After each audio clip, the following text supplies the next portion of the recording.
This question belongs to computer network subject and was asked in GATE CSE 2015.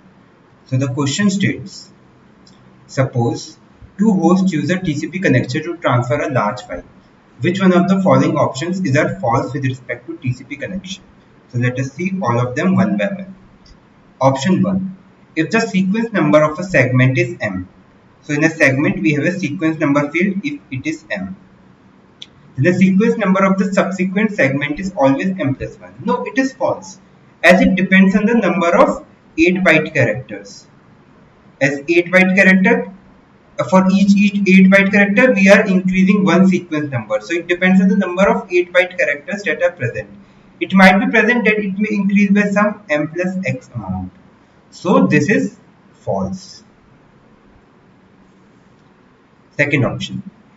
If the estimated round trip time at a given point of time is t second. Round trip time means the time in which a packet comes back. So if it is t seconds for the entire trip, the value of retransmission timeout is always set to greater than or equal to t second. What is retransmission timeout?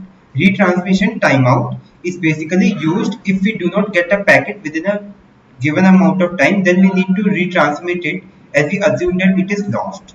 So we definitely need to set the retransmission timeout greater than equal to t, as only then there is a possibility that the packet will come back, because assume that the packet is coming back in 10 seconds and retransmission timeout is set to a value 8, which is less than 10. Then we send a packet and it is expected to come, we send a packet at 0 and it is expected to come at 10.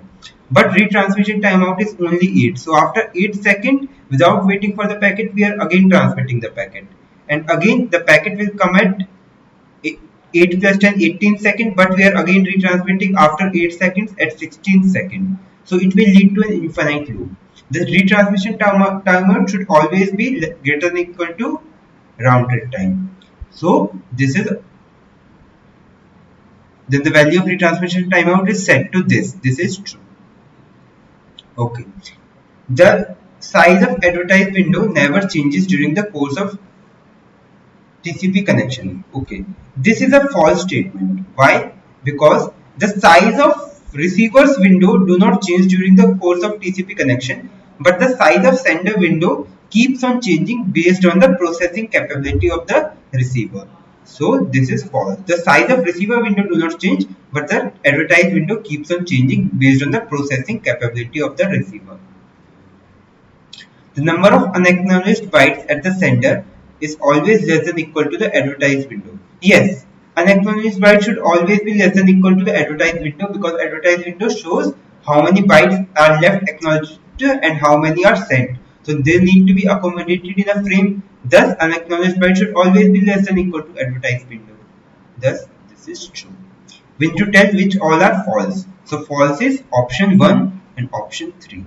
So option B is true, 1 and 3 only are false.